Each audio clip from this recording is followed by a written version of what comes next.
Hello guys, welcome again to my channel. So इस video में हम बेसिकली बात करने वाले हैं आइल्स स्पीकिंग पार्ट 2, जो कि होता है क्यू कार्ड। क्यू कार्ड को परफेक्टली, कोई भी क्यू कार्ड को कैसे आपने बनाना है, आइडिया जनरेट कैसे करना है, टॉक एट लेंथ कैसे आप कर सकते हो फॉर 2 मिनट्स कंटिन्यूसली। सो ये सारी चीजें आज हम सीखने वाले हैं इस वीडियो में। So make sure to watch this video till the end and skip मत करना, बहुत ही ज्यादा यूजफुल वीडियो है। अगर आप इस मेथड को सीख लोगे देन इसके बाद आप कोई भी क्यू कार्ड अपने तरीके से you can make each and every Q card very easily. So today जो हमने क्वेश्चन लिया है, the question says describe something you do regularly that helps you in your study और वर्क। कोई ऐसी एक्टिविटी बताओ जो आप रेगुलरली करते हो और जिससे आपको वर्क में और स्टडी में बहुत ज्यादा हेल्प मिलती है। So this is the question, you have to plan out your cue card first of all for 1 minute and this is the pattern you can plan in only 1 minute. So starting सबसे पहले आपने क्या करना है, topic के related you have to speak 2 lines which we call the introduction of your cue card. So first thing is intro की आपने कोई भी 2 लाइंस बोलनी है टॉपिक के रिलेटेड। इसमें क्या है, an activity you do regularly to keep you going. So you can से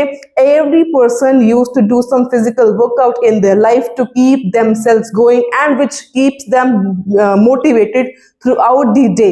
ये मैंने बोल दी इंट्रोडक्शन की 2 लाइंस। देन इसके बाद आपका फॉर्मेट क्या है, you have to give answer to the main cue card question. For example यहाँ पे क्वेश्चन क्या है, you have to describe something you do. तो आप यहाँ पे क्या लिख सकते हो, स्टार्टिंग कैसे करनी है, I would like to explain an activity that is spending time with myself, which I called me time, and it helps me going throughout the day, throughout the weeks, throughout the month, and each and every day without a break. So this is how आपने जो main cue card का आपने answer करना है। And इस video की ending में I am going to discuss some very important tip which will boost your band scores from 7 and above. So make sure to watch this video till the end. So ये हो गया आपने main question का answer कैसे देना है। I would say आपने start करना है जहां के जैसे एग्जामिनर को शो हो जाए कि आप अपना मेन क्यू कार्ड का आंसर दे रहे हो। उसके बाद आपने एक लाइन में, सिर्फ एक लाइन में उसकी इंपॉर्टेंस बतानी है। जैसे मैंने बताया, it helps me going through out the day, through out the weeks and through out the months. मैंने इसकी इंपॉर्टेंस बता दी, मेरी लाइफ में इसकी क्या इंपॉर्टेंस है, राइट। सो उसके बाद हमारा आता है again first Q point, what is the activity and when you do it. इसका आपने इकट्ठा सा असेंबल्ड आंसर जनरेट करना है। अपनी एक्टिविटी को यहाँ पे आपने क्या कर देना है, एक्सप्लेन। जैसे कि मैंने इसमें आइडिया बनाया spending time with myself. It is a very broad idea, इसमें आप वेरियस आइडियाज इंक्लूड कर सकते हो। For example you can say walking in a park, exercising, meditation, yoga, listening to music, chatting with friends and so on.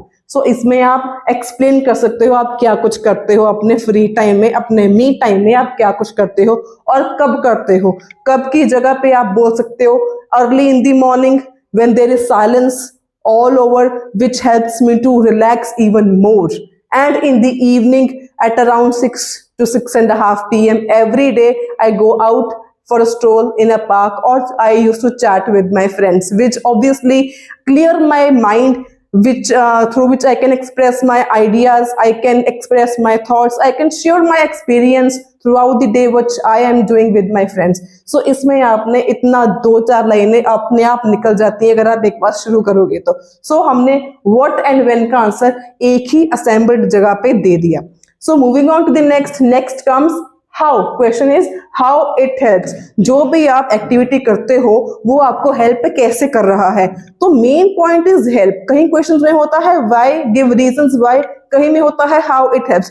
So this is the point where you can extend your answers and talk in length for 2 minutes. यहाँ पे आपने क्या करना है, आपके mind में इस जगह पर 4 to 5 पॉइंट्स होने चाहिए जिसकी वजह से आप अपना क्यू कार्ड का आंसर एक्सटेंड कर सकते हो। अगर आपके माइंड में पॉइंट्स नहीं आते then you can add 1 example और you can add an other idea here. So these are 2 methods, 4 to 5 points you should have in your mind. You can add an example or even you can add an other idea. For your cue card. So यहाँ पे मेरे mind में इस topic के related 5 to 6 point थे जो मैंने jot down कर लिए। For example, me time, it relaxes, it relieves stress, it keeps me going, it helps me to become better version of myself. I can work on myself, how I can be more and more productive, more and more energetic, and more happy, more and more stressful.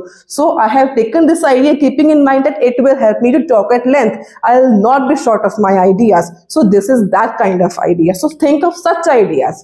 Moving on to next, यहाँ पे ही मेरे इतना extend हो जाएगा कि 2 minute का पता ही नहीं चलेगा। तो लास्ट हमारे पास आता है conclusion. Explain how you feel about this activity, आप कैसा फील करते हो। और अगर आपने नोटिस किया हो, हर एक क्यू कार्ड के एंडिंग में आपके पास यही क्वेश्चन होता है, explain how you feel, explain how you felt. So इसमें आपने एंडिंग कैसे करनी है, आपने लिखना है टू कट द क्रैप और to cut the long story short. अब ये आपने कहां पर यूज करने हैं और कैसे यूज करने हैं। अगर तो किसी पर्सन के बारे में क्यू कार्ड है, आपके फ्रेंड के बारे में है, आपकी फैमिली मेंबर के बारे में है, समवन यू नो के बारे में है, तो वहां पे आप एक कहानी बना देते हो, तो वहां पे आएगा to cut the long story short. और इन टाइप्स ऑफ क्यू कार्ड्स की जगह पर you can say to cut the Krebs.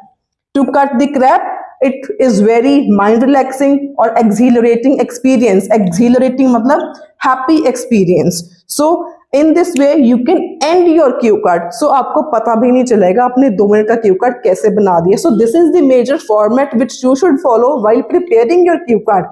And in this way you can prepare a cue card in only even in less than a minute. You will begin 1 minute in the exam to prepare your cue card, and I guarantee अगर आप ये method follow करोगे तो इससे आपको 1 से भी कम लगेगा मिनट प्रिपेयर करने में।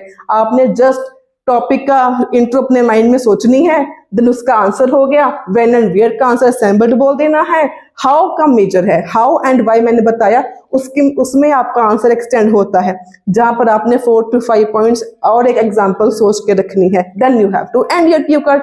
That's simple. और यहाँ पे बारी आती है एक स्पेशल टिप की, जिसकी से आपका जो क्यू कार्ड है बहुत लॉजिकल वे से ऑर्गेनाइज होगा एंड आपका स्टोरी जो है एक ऑर्गेनाइज वे से चलेगी, आप भूलोगे नहीं। और वो है क्या?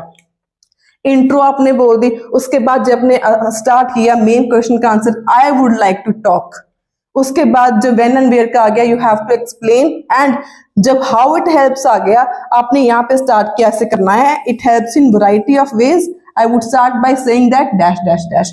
सो this is the phrase you have to use where examiner says how it helps, या एक्सप्लेन व्हाई। वहां पर आपने एक फ्रेज वहां पे क्वेश्चन के अकॉर्डिंग ऐड करना है, I have my own reasons, I have my own opinions why I like to do this, और in this case I have written it helps me in variety of ways, क्योंकि यहाँ पे पूछा था how it helps, तो मैंने यहाँ पे लिख दिया it helps me in variety of veg. इससे क्या होगा, एग्जामिनर को शो हो जाएगा आप कौन सा क्यू कार्ड बोल रहे हो, कौन सा क्यू पॉइंट बोल रहे हो, किस ऑर्गेनाइजेशन में बोल रहे हो। और जब आपने एंडिंग किया to cut the crap, to cut the long story short, ऐसे क्या होता है एग्जामिनर को प्रॉपर से पता चल जाता है आप कौन सा क्यू पॉइंट बोल रहे हो, आप लॉजिकल वे में बोल रहे हो या नहीं बोल रहे। Moreover it will help you also to organize your cue card in a very effective manner. And in this video I will also be giving in the end this sample of this cue card, and if you find this video helpful, do like, share and don't forget to subscribe my channel for more daily videos on IELTS. Stay happy, stay healthy.